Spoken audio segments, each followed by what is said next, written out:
président de la République a présenté un bilan de ses réalisations un mois après son arrivée au pouvoir. Dans une adresse à la nation, M. Martelly a présenté les principales actions de son gouvernement, toujours privé de Premier ministre. Au nombre des accomplissements majeurs de son administration, M. Martelly cite le renouvellement du TPS, le lancement du Fonds national d'éducation et la construction d'un commissariat à Savane-Pistache. Le président haïtien Michel Martelly a indiqué que ces 30 premiers jours au timon des affaires prouvent sa détermination à changer les conditions de vie de la population. Grâce à l'initiative, réparation route Péguiville frais pour permettre moins de blocus dans la rue. Et actuellement, route ça en construction. Moins l'entrée, texte département amendement constitution, qui par version qui était voté dans le Parlement, nous réparer 8 cailles et nous continuer à construire un marché fusillant avec des citoyens conséquents dans le secteur privé pour permettre ces marchands de vendre dans l'autre condition hygiène à propreté sans l'argent de l'État. Ma breveté campé sous pied gymnasium Vincent avec aide amis pays d'Haïti, avec secteur privé, pour permettre jeunes à Timounio d'un côté pour jouer, sans l'argent de l'État. Après la pluie semaine passée, moi fait nettoyage la ville bois de chaîne pour empêcher l'inondation dans ces cyclones là sous supervision équipe présidence là. Mal passe. La caséia qui gagne de l'eau qui a monté, moi j'ai commencé à travailler là-dedans pour permettre circulation sous frontière qu'à reprendre et marchandises qu'à traverser sans problème. Des analystes politiques interprètent différemment le bilan présenté par le président Martelly un mois après son accession à la tête de l'État. Si l'historien Georges Michel et le professeur Auguste Desmezas accueillent favorablement le bilan présenté par M. Martelly, pour sa part, le responsable de l'AQID estime que le président de la République n'a fait que présenter un rapport, contrairement à ce que pensent certaines personnes. Reportage chez La Louis. Dans une adresse à la nation, le président de la République a fait part du bilan de ses 30 premiers jours à la tête du pays. Michel Martelly a mis l'accent sur 15 points qui montrent sa préoccupation pour tous les grands dossiers de l'État. Ce bilan, commenté par des analystes politiques, est diversement interprété. Pour le leader du KID, Evans Paul, c'est plutôt un rapport d'activité que Michel Martelly a présenté dans son message. Il y a une grosse différence entre bilan et rapport d'activité. Exercice M. Martelly fait, moi plus considéré comme un rapport d'activité dans une dynamique de transparence livré maintenu pendant la gestion là avec la population. Son bon bagay. Mais bilan, moi comprends ni yon l'autre gens. Bilan li doué par rapport à objectif M.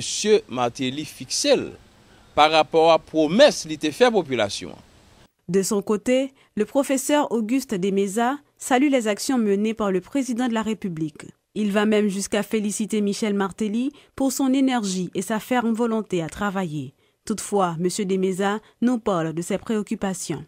Je n'ai point besoin d'un bilan qui me dit voilà ce que nous avons inauguré comme béton, voilà ce que nous avons inauguré comme espace. Moi, je veux d'un discours qui me dit voilà ce que j'ai réalisé.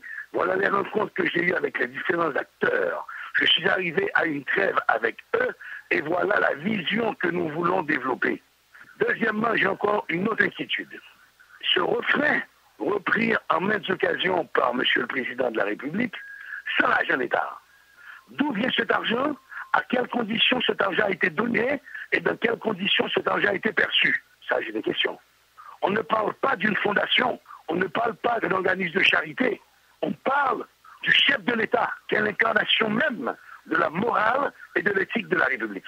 Si le secteur privé finance, il faut que ce soit fait dans des normes très claires, qu'il n'y ait pas de sous-entendu ni de malentendu. Alors que certains reproches sont adressés au chef de l'État pour son bilan, l'historien Georges Michel dit n'avoir absolument rien contre lui. Au contraire, pour un début, l'effort du président est à encourager, poursuit-il. Je ne vais pas dire le mec, puisque en 30 jours, il y a 1, 2, 3, 4, 5, 6, 7, 8, 9, 10, 11, 12, 13, 14, etc. Tandis que il y a l'autre monde qui en un mois fait même bouche. Il y a un monde qui en 60 mois fait même bouche.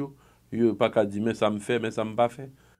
Même son de cloche pour le musicien-chanteur Jacques Sauveur-Jean qui qualifie de positif le bilan des 30 premiers jours du président Martelly. C'est la volonté qui compte. Où est que le voulez? Mais on croit que moi-même, en tant qu'artiste, jeune artiste haïtien, qui a mis Michel depuis tout ce temps-là, sans rien, les artistes, nous essayons de créer à partir de rien. D'ailleurs, c'est ça nous fait. Créer à partir de rien. Des avis qui convergent dans l'ensemble et tous s'accordent également à reconnaître que l'absence d'un gouvernement ne permet pas de juger convenablement l'action du président Martelly. Le GPR n'entend pas participer au prochain gouvernement. C'est ce qu'a réitéré le coordonnateur national de l'unité, le sénateur Joseph Lambert.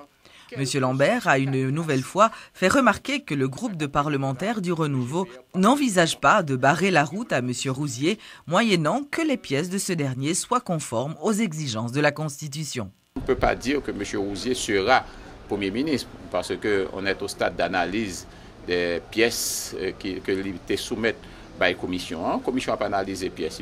Mais je dis en toute honnêteté, si les pièces soumises par M. Rouzier sont conformes à la Constitution et à la loi électorale, qu'il n'y a pas de conflit d'intérêt ou politique à un niveau ou à un autre, je pense qu'il y a lieu de voter pour M. Rouzier. Mais grosso modo, même langage que nous avons gagné, on a toujours gagné, même langage au niveau du GPR, le GPR ne va pas constituer un élément de blocage. L'opération de déguerpissement dans certains camps d'hébergement va se poursuivre. C'est ce qu'a fait savoir le maire de Delma, Wilson, jeudi. Il a également souligné que ces actions se font dans le respect des droits des déplacés. Il affirme être déterminé à débarrasser la commune de camps qui servent de repère aux bandits. En bas, tout camp, c'est gang. Mais comment on veut pour nous quitter petite nous, qui en dans camp, à vivre nos états pareils, à demeurer avec des lions, des loups, parfois des agneaux, des loups qui lâchent au milieu des agneaux. Ce n'est pas possible pour l'État croiser bois pour apporter au secours. Si moun yo gen qui en dans camp yo fait rentrer à l'école fait rentrer en bacan, il va pas rentrer.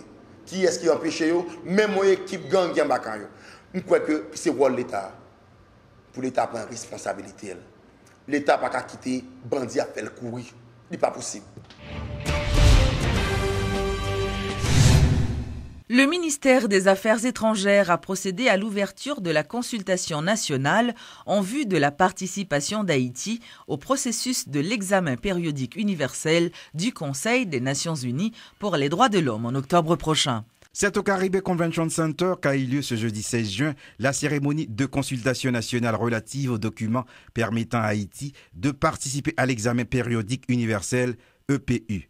Un exercice qui offre à l'occasion à chaque État de présenter les mesures adoptées pour améliorer la situation des droits de l'homme sur son territoire, explique Jacques Nixon Myrtil, le directeur général du ministère des Affaires étrangères. Haïti aurait dû passer cet examen en 2010, en mai 2010. On avait commencé à travailler et le 12 janvier a fait qu'on a demandé à reporter l'examen pour Haïti. On est pratiquement prêt, on est en train, comme je vous ai dit, de travailler, de finaliser le document. L'examen périodique universel EPU a été adopté en mars 2006 par l'Assemblée générale des Nations unies afin d'évaluer la situation des droits de la personne humaine dans les pays membres. À cet effet, Haïti aura à prendre part en octobre prochain à cet examen à Genève. Lancement ce mercredi à Zoranger d'un projet de construction de logements sociaux par le Fonds d'assistance économique et sociale, le FAES. La cérémonie de pose de première pierre a été organisée en présence du président de la République et de l'ex-président américain Bill Clinton. Suivez ce reportage de Sheila Louis. 400 maisons seront construites sur le site des Orangers à la Croix des Bouquets. Un projet baptisé 400%, dont le lancement a eu lieu ce mercredi 15 juin et par lequel le gouvernement haïtien entend apporter une réponse aux problèmes de logement dans le pays en améliorant les conditions de vie des déplacés et des sans-abri. Pour le président de la République, il s'agit d'un grand pas. Michel Martelly. Non seulement à travers 400 cas que nous allons faire là, de travail, des possibilités de travail pour eux, mais nous promettons la population tout que pour nous quitter le chantier à la jeudi, puisque comme ça a débloqué pour nous faire construction, nous allons engager des discussions encore avec la BID. Et nous déjà 10 ans, nous aider à béquiller là ça.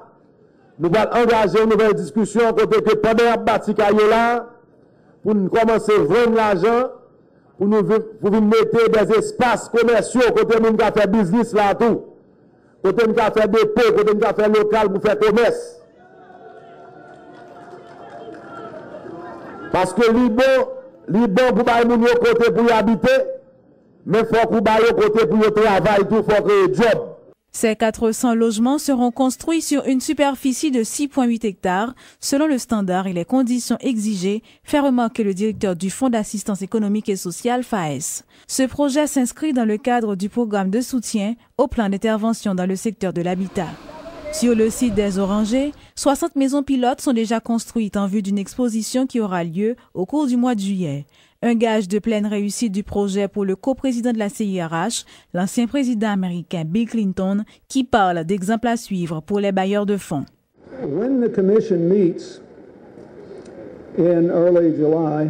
La commission rencontrée au début du mois de juillet, nous avons une opportunité pour demander aux bailleurs de suivre l'exemple que le partenaire ici à Jodi a déjà placé et pour commencer à financer des milliers et des milliers de cailles comme ça à travers le pays.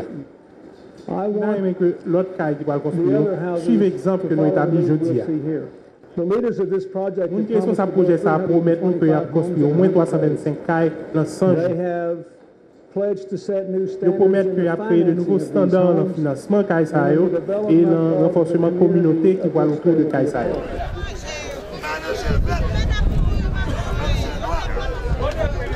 Ce projet est financé par la Banque interaméricaine de développement à hauteur de 30 millions de dollars américains.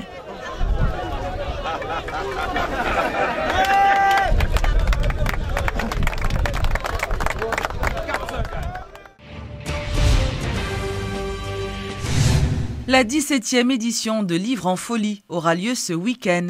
Selon les responsables de cette grande foire du livre, plus de 1500 titres seront disponibles et 134 auteurs en signature.